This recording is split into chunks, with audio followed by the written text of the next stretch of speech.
Selanjutnya nih Mbak Dimas ya, Dimas Oki ini nuansanya siapa ini? Nuansanya sepertinya dari Jokower kan?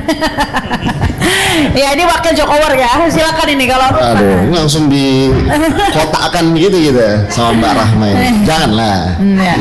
Kita ini dulu aja lah, kita karena kebetulan di sini kan saya sebagai ketua perkumpulan kader bangsa ini senior, Prof izin.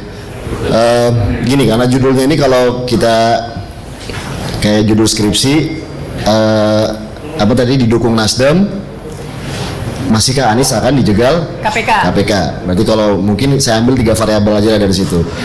Pertama, didukung Nasdem. Yang kedua, apakah Anies variabel kedua. Ketiga, KPK variabel ketiga. Jadi 3 ini mungkin dari sini saya akan coba elaborate. Pertama, kalau misalnya didukung Nasdem, ini tantangannya tadi saya sepakat tadi yang disampaikan oleh Mas Anies, oleh Prof Cipta, Prof Cipta, itu bahwa tantangan terbesarnya, kita bicara tantangannya aja Bang Zulfan. Kalau dari sudut pandang saya dari sudut pandang dari anak muda, karena kader bangsa ini concernnya sama anak muda. Yang kedua dari sudut pandang politik dan political antropologi yang ketiga. Nah, tantangannya bagi Nasdem hari ini adalah ketika dia mengumumkan dukungan terhadap Anies Baswedan, adalah justru ini di sini cerdasnya Nasdem. Menurut saya dia smart power ya, against dari hard power yang saat ini dimiliki oleh para ruling party yang lain. Dalam hal ini adalah PDI Perjuangan, Gerindra, dan mungkin juga Golkar. Nah, Nasdem itu mencoba untuk menawarkan smart power dengan mengambil momentum. Ini tadi disampaikan, Nasdem ini jago banget ngambil isu, ngambil momentum, karena memang kita tahu ini kan juga Nasdem ini korelate dengan banyak orang-orang pinter di media yang tahu benar situasinya kayak apa ya, dan terbukti Nasdem selalu leading dalam mengumumkan calon-calon gitu ya yang oke. Nah, tapi problemnya di sini adalah persoalan institutional politics, yang mana setiap kandidat capres tadi terserah ini bahwa ini problem atau tidak, tapi kenyataan regulasinya adalah harus minimal 20%.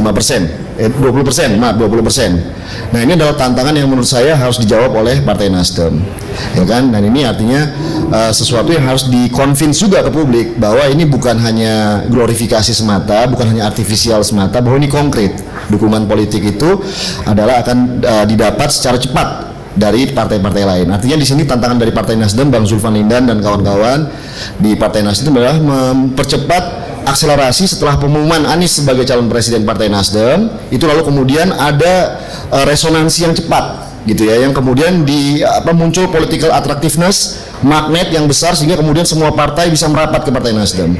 Pertanyaan terbesar adalah politik kan tidak selinier itu, pasti ada yang namanya sangat dialektik, ada tawar menawar, ada bargaining position. This is very detail, dan itu seringkali menjadi rumit hari ini karena terkait dengan political financing yang tadi disampaikan oleh Mas Eep. Lalu kemudian kita nggak usah bicara oligarki dulu lah ya, tapi ini kita bicara tentang sebuah political consensus bahwa dukungan Nasdem terhadap Anies ini beneran atau prematur nantinya. Nah, ini juga harus diukur dari situasi yang akan berkembang. Kalau kata Prof Surya, kaitannya ini masih setahun ya proses politiknya. Nah, kalau ini sependapat nggak dengan Profesor Cipta ya, bahwa ini masih awal, nanti bisa muncul kejutan, muncul nama baru di capresnya nih. Kalau cawapres sudah pasti banyak nama yang beredar ya. Untuk capresnya nih, nuansa Pak Dimas ini kemana ya? Apakah dengan nama-nama yang ada Anies, Ganjar, Puan, Prabowo tadi.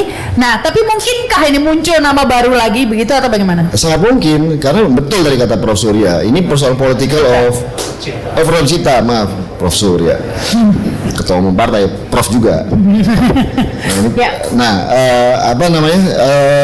Ada namanya kalau dalam social movement itu namanya political opportunity structure, POS. Nah, ini tuh ada momentumnya hari ini karena prosesnya adalah regenerasi. Ada wacana perpanjangan atau tidak sekalipun, kenyataannya bahwa memang pemerintahan Jokowi itu selesai di 2024. Itu kenyataan politik pertama. Yang kedua, lalu kemudian adalah ada keinginan untuk melakukan regenerasi. Ya, dan ini kita lihat semua di civil society, di business society, dan di political society. Generasi kedua, generasi ketiga sudah muncul. Sunatullahnya begitu, regenerasi. Nah, menurut saya dalam situasi yang political opportunity structure yang sangat besar ini, ada transisi di sana, tokoh-tokoh baru akan muncul. Nah, pertanyaan terbesar adalah secara institusional, memungkinkan nggak untuk kemudian muncul tokoh-tokoh ini, setting politiknya? Ada dua kemungkinan. Pertama, tadi Mahkamah Konstitusi mengabulkan 0%, which is itu menurut saya ya less likely, meskipun kita bisa debat di sini. Ya, persoalan gini Mbak, persoalan izin ini Bang Rocky, kalau persoalan 20%, saya melihat gini, dalam kajian-kajian political leadership banyak perdebatan memang. Perdebatan pertama, tapi nggak semua orang bisa jadi komandan, nggak bisa semua orang jadi jenderal. Nanti ada kayak sebuah kota semuanya ketua, susah. Jadi untuk menjadi leader itu memang harus ada proses, ada namanya filterisasi, ada political order kalau kata Huntington. Nah, itu nggak mau pakai rejim Huntington deh, tapi ada sebuah tertib politik yang memang harus dibangun. Gak semua orang bisa jadi pemimpin, gak semua orang bisa jadi presiden. Sehingga memang perlu ada filterisasi. Ya, kalau dalam sistem politik kita hari ini adalah koalisi 20% itu. Ya, artinya kita harus punya formula politik yang memastikan jadi bahwa 20% masih dibutuhkan begitu ya menurut apapun itu caranya harus dicari yang kemudian memastikan dalam sebuah sistem politik itu mampu menghadirkan yang namanya maslahat, stability. Apalagi dalam sebuah masyarakat yang belum jadi. Ini kalau kata politik Ibnu Khaldun, cenderungnya adalah asobiyah, memang jamaah. Ya, posisinya akan mengerucut, posisinya akan membangun sebuah konsensus, apakah itu konsensus apa tidak. Nah, dari situ sebenarnya adalah yang harus kita lihat adalah bagaimana tokoh-tokoh ini itu bisa muncul beradaptasi dengan sistem yang ada. Baik, terus sebentar sedikit. Untuk Mas Anies sendiri, catatan saya ini variabel kedua. Mas Anies menurut saya itu juga harus seperti Ganjar, bahkan kita bicara politik bicara highest virtue kalau kata Machiavelli. Mas Anies justru harus masuk partai. Kalau kita bilang tentara profesional, politisi sipil itu juga harus profesional. Menurut saya saya bandingkan dengan anak-anak muda teman-teman saya yang hari ini maju DPRD, DPR RI, mereka maju parlemen. Profesor Dr. Amin Rais, intelektual yang pernah maju presiden dalam sejarah Republik kita, didukung oleh mungkin 17-14%. Dia bangun partai, dia buat partai, dia percaya dengan partai. Karena memang secara institusi pembangunan politik, kalau istilahnya Dr. Alfian zaman senior kita Mas Eb dulu atau zaman-zaman itu yang harus dibangun itu adalah institusi politiknya. Karena kita harus mencegah yang namanya free riderism dalam politik kita. Kalau nggak yang ngosen siapa? Oligarki juga. Meskipun nggak ada jaminan orang yang dalam partai bisa mengendalikan oligarki, nggak ada yang jamin, bos. Sekarang situasinya udah kita nggak usah debatin oligarki. Yang kita bangun adalah konsensual politik. Karena hari gini nggak harus conflicting selalunya. Tapi kita mitra, partnership. Bagaimana kita bisa membangun sebuah konsensus politik dalam sebuah masyarakat yang fragmented dan punya kepentingan yang majemuk. Oke. Nah, jadi artinya ke depan sosok seperti Mas Anies ini adalah menurut saya sebuah momentum politik besar tentunya bagi Nasdem dan bagi Mas Anies sendiri. Untuk masuk jadi kader partai begitu ya. Tapi tantangannya kalau menurut saya, if I can say, ya kan, Mas Anies masuk partai. Oke. Itu akan lebih menunjukkan keberanian dia. Compare tuh misalnya Ganjar yang PDI Perjuangan. Highest virtue-nya apa? Dia hormati Bu Mega. That's highest virtue. Jadi harus petugas partai. Bukan soal petugas partai atau tidak. Tapi menurut saya kondisinya sekarang hari gini Mbak, ini tremor nih ya, pasca pandemi, pasca digitalisasi, geopolitik, AS Tiongkok, yang dibangun itu institusi. Baik. Ini kayaknya sudah nggak betah nih Kak Rocky. Pasti. Batasnya Mbak tanggepin, silakan ini Kak. Very challenging semoga. Soal apa? Soal PT 20% dan Anies harus jadi kader partai, mungkin juru bicara juga bisa nambahin. Ya, saya setuju. Orang yang otaknya 20% boleh ikut pilkada, boleh ikut pemilu. Jadi kita bikin aturan aja, siapa yang otaknya hanya bertumbuh 20% boleh jadi presiden gitu. Maksudnya Itu aja. karena untuk filter tadi katanya. Memang filter itu ada barrier to entry. Siapa yang mau bermain, dia yang bikin aturan barrier. Ini yang bikin bukan orang yang mau bermain. Nah, itu soalnya kan yang putusin 20% bukan Anies, bukan saya, bukan segala macam. Itu logikanya begitu. Jadi harusnya filternya itu seperti apa? Jadi kita putusin 0, 20, 100% kita bikin. Tetapi mereka yang mau main bikin aturannya. Bukan orang yang di dalam permainan yang menentukan siapa yang boleh masuk ikut permainan. Itu stupidnya di situ. That's stupido. Yang maksudnya gimana ya? Yang menentukan kan udah lembaga, menurut saya secara formal prosedural. Yang bikin itu orang yang udah ada di dalam. Sekarang kita bilang mari kita susun sama-sama. Saya ingin Saya ikuti jalan pikiran Anda. Saya ingin filternya itu 70%. Oke. Oke, siapa yang mesti bikin? Dia DPR kan? Ya. Sebagai lawmaker. Oke, bikin aja. DPR-nya termasuk orang yang mau ikut kompetisi. Yang mau berkompetisi yang mesti bikin itu aturannya, kesepakatan para kompetitor lah yang mesti diterima, bukan kesepakatan panitia. Jadi saya bikin aja. Coba kita uji. Kan gini, yang membuat itu kan adalah partai-partai politik yang secara by constitution atau by regulation mereka yang berhak mengusung capres. Saya ngerti logikanya. Jadi mereka player juga. Ini sekarang saya ingin agar supaya logika Anda itu sempurna, pasang threshold 99%. Yes. Kan Anda mau kompetisinya itu sempurna, oke, pasang 90%. Saya ingin itu, kemana saya mau minta? Mau nggak? kalau menurut saya sih nggak logis ya. Kalau saran saya juga Gimana you bilang 20%? Bang Rocky juga harus Gini meluruskan pemikirannya. 90% ya nonsense dong. Loh, kalau 20% sense.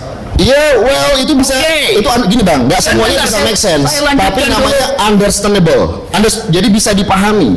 Sebenarnya kita nggak lagi bahas itu, kita sebenarnya lagi bahas bahwa saya cuma satu variabel lagi tadi. Setelah saya bahas tentang apa tuh namanya, saya nggak mau bahas tentang yang lain saya abaikan, saya mau bahas 20%. Soalnya begini kan, 20% itu kan berdasarkan soal Anies ini problemnya, relevansinya dengan batasan partai. Apakah Anies apakah independen terhadap Nasdem atau tidak? That's the point. Sama seperti Jokowi, dia bisa independen nggak dengan partai pengusungnya dalam hal PDIP? Nah itu kan penyebabnya salah satunya tadi itu PT 20%, apalagi ditentukan oleh hasil pemilu yang sebelumnya, bukan pemilu yang ini kan 20%-nya itu. Padahal ini kan lepas dari semua itu, bring logic back in. Anda klaimnya Bang Rocky selalu merasa memiliki logik di Anda, nggak bisa gitu dong? Silakan tentang logika saya gini ya. Itu kan jualannya Bang Rocky ke publik. Bukan jualan saya, ini jualan akal sehatnya begitu. Gini, saya terangin ya. Anda merasa Anda yang punya akal sehat sendiri? Pasti, karena Anda belum akal sehat, karena saya mau uji akal sehat Anda. Ya uji sekarang ya. Anda bilang bahwa supaya kompetisi itu maksimal dipasang threshold, oke? 20% maksimal nggak? Enggak, itu understandable. Namanya konsensual. Yes, saya ikuti logika itu. 30% konsensual nggak? Understandable nggak? Saya tidak tahu.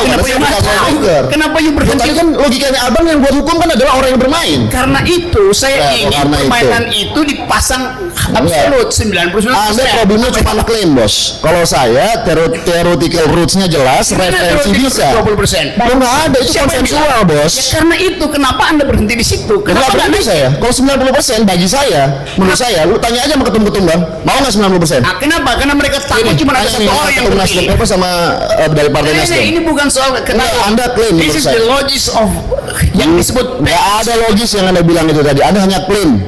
Buset bang. Jadi bagaimana matematika Anda? Ini matematika. Matematika Anda 10% apa? 90%?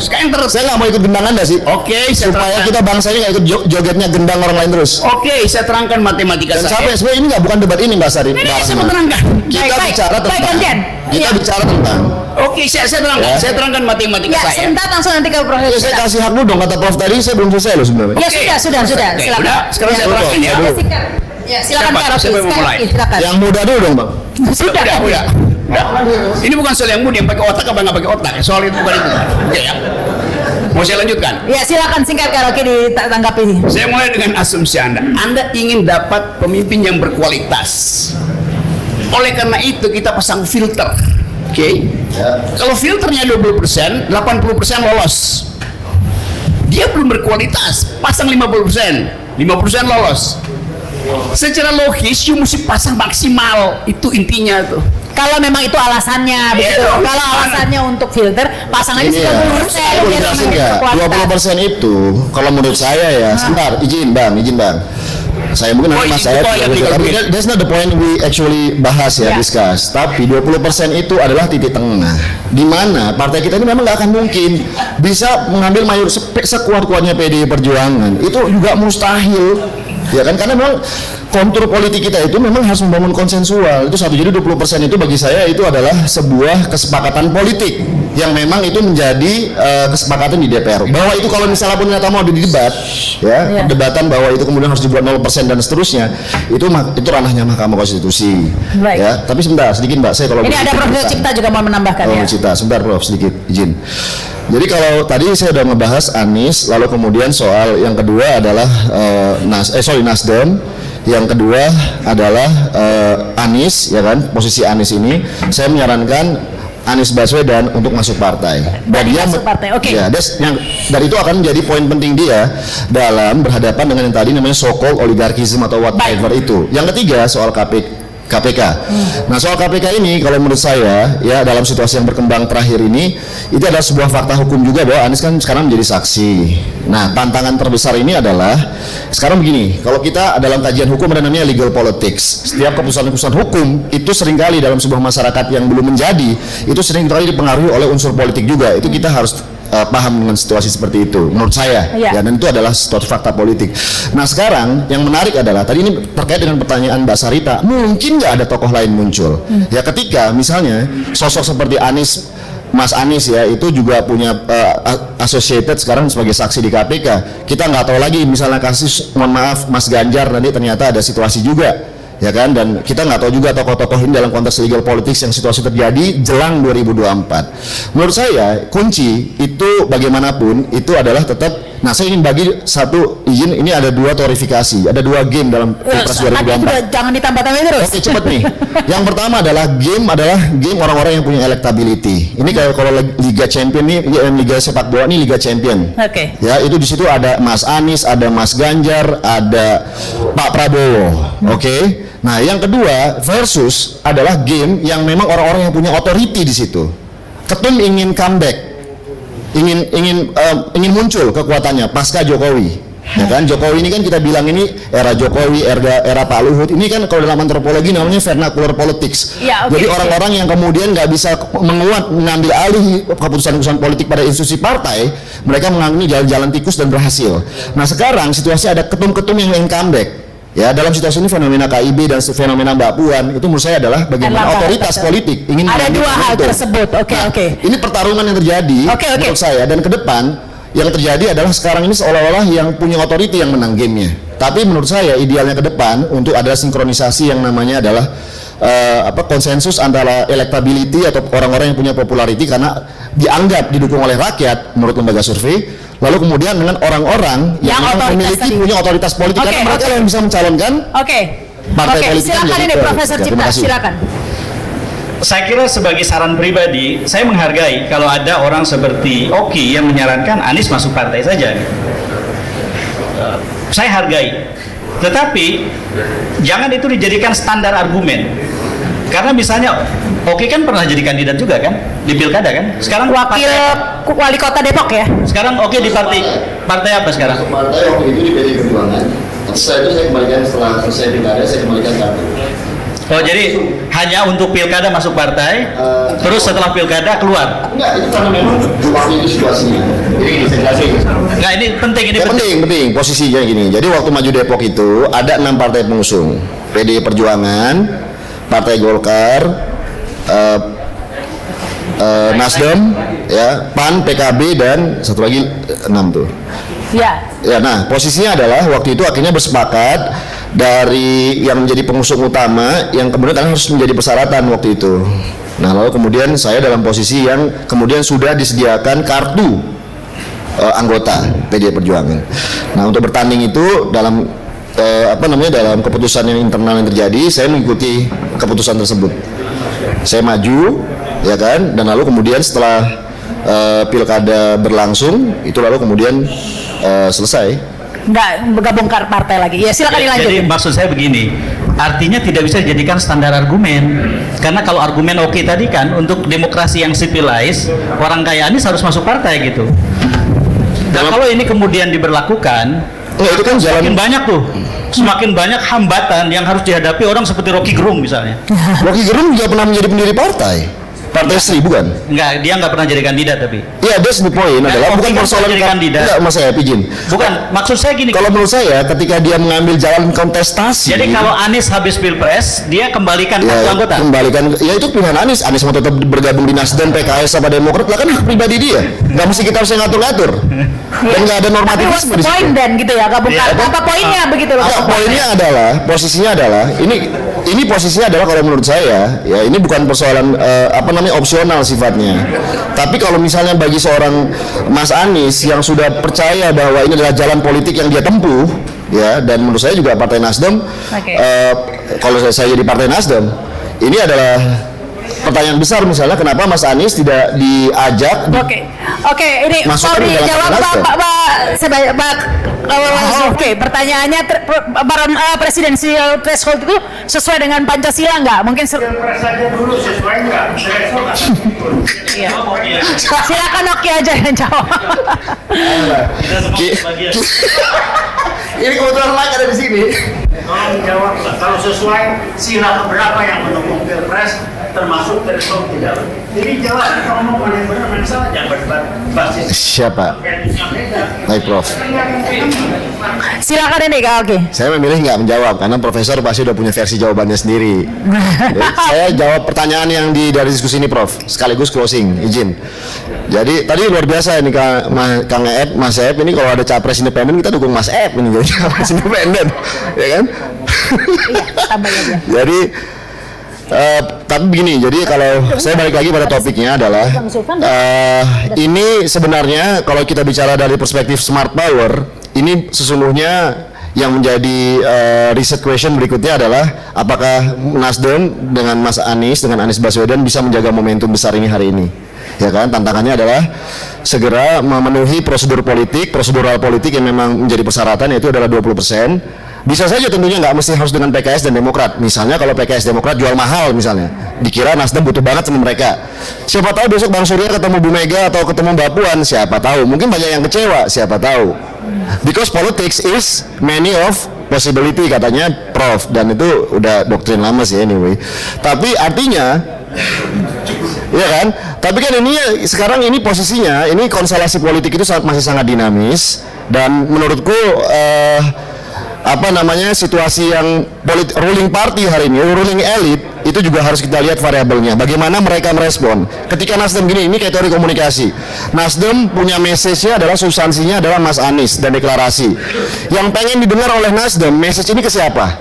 Tentunya adalah the highest call-nya adalah callingnya adalah ke istana maupun ke PDI Perjuangan. Bagaimana respon the ruling elite, the ruling party terhadap positioning atau political decision yang mereka ambil. Nah ini menurut saya menjadi menarik juga, artinya opsi-opsi bagi Nasdem sangat besar dan bagaimana mereka memanfaatkan momentum ini misalnya. Yang kedua adalah bagaimana Nasdem, karena kita judulnya kan ada Nasdem, bisa menggunakan momentum dari kemunculan Mas Anies ini dengan mampu memperkuat basis mereka yang sekarang itu secara politik itu kan masih belum real dibanding PDI Perjuangan dengan Abangan, lalu kemudian PKB dengan Hadliin dan partai-partai Islam lain misalnya. Nah tapi kalau misalnya Nasdem, bagaimana momentum ini ketika mengetahui hasil survei Anies misalnya, atau ada Ganjar bahkan di sana, itu didukung oleh banyak anak-anak muda milenial yang tidak punya referensi politik apapun dan trauma politik masa lalu hari ini. Artinya mereka punya opsi dan attitude yang sangat luas. Artinya ini bisa diperoleh political benefit ini kepada atau insentif ini terhadap Nasdem ke depannya ya dalam 2029 mungkin dan seterusnya. Artinya perebutan basis terhadap anak-anak milenial ini menjadi penting, dan menurut saya Nasdem sudah menggunakan kesempatan itu hari ini. Pertanyaannya, PR-nya finish nggak ini barang? Itu satu. Yang kedua adalah bagaimana misalnya ketika pilihan-pilihan Nasdem sebagai pengusung Mas Anies itu lalu kemudian mengambil pilihan politik koalisi yang tentunya atau bisa jadi Anies Baswedannya belum tentu setuju misalnya. Bagaimana dialektika yang terjadi? Nah ini saya sebagai political scholar aja, saya melihatnya kemungkinan-kemungkinan itu masih sangat luas, dinamis gitu. Artinya saya ingin menyadarkan kepada publik bahwa tadi yang sampaikan Mas Eb itu betul banget, ini masih sepertiga. Bahkan kalau saya bilang ini less than sepertiga. Jadi ada PR banyak yang harus segera dibenahi. Lalu kemudian terakhir yang disampaikan sama Mas Ep itu tadi betul, dan di sini ada Noel juga, ini adalah pendukungnya Mas Ganjar. Artinya begini, kemunculan Mas Anies ini gendangnya adalah call-nya adalah kemunculan Ganjar, ya. Meskipun tadi kalau kita game electability versus game authority, ada Prabowo di situ yang punya dua domain ini, dia populer, electable, nomor 3 atau nomor 3 besar, dan dia ketum partai. Tapi the point is menurut saya hari ini sama yang disampaikan oleh semangatnya tadi oleh Mas Eep, oleh Bang Zulfan dan kawan-kawan, menurut saya bagaimana kita bisa bergerak beyond political yang namanya fragmentation atau cebong kampret. Karena kalau misalnya masih tetap model cebong kampret, nggak akan mungkin itu keinginan Indonesia maju kalau tidak bersatu. Karena hari ini negara-negara besar sekalipun yang kena tremor dari political identity ini, itu kemudian mencari formula mereka untuk bisa membangun konsensus dan bersatu untuk menyambut kepentingan-kepentingan strategi sosial ekonomi dan seterusnya. Ini saya pikir yang menjadi penting untuk kita menghindari jebakan-jebakan yang namanya polarisasi publik. Ya kan, dan terakhir ini pesan untuk pemerintahan hari ini juga adalah mengingat situasi yang berkembang. Ini ibaratnya begini, kalau semua orang mau ke lapangan harus ada yang tetap yang jaga kantor. Ya, ini ibaratnya kayak itu ilustrasinya. Hari ini artinya penting bagi Presiden Jokowi dan bagi pemerintahan hari ini untuk memastikan, mensukseskan transisi politik yang akan terjadi pasca Jokowi nanti. Karena kalau semuanya ke lapangan, siapa yang jaga kantor? Lihat tuh kejadian di Kanjuruhan, di Malang, respon pertamanya bagaimana? Grogi. Kalau tujuannya adalah tujuan adalah political winning jangka pendek. Poinnya adalah bukan dalam konteks ini saya tidak mencurigai apapun, tapi saya ingin bahwa oke, ini kontestasi 2024 adalah sebuah kenyataan politik. Pemerintahan hari ini harus, dan ini adalah by constitution, itu harus menjamin keberhasilan transisi ini. Dan bagaimana di saat yang sama Presiden Joko Widodo dan the team dan pemerintahan mampu menyelesaikan tugas-tugas pemerintahannya di periode kedua ini sesuai dengan mandat yang diberikan oleh rakyat dan sesuai dengan program yang mereka ingin jalankan. Terima kasih. Terima kasih ini di masa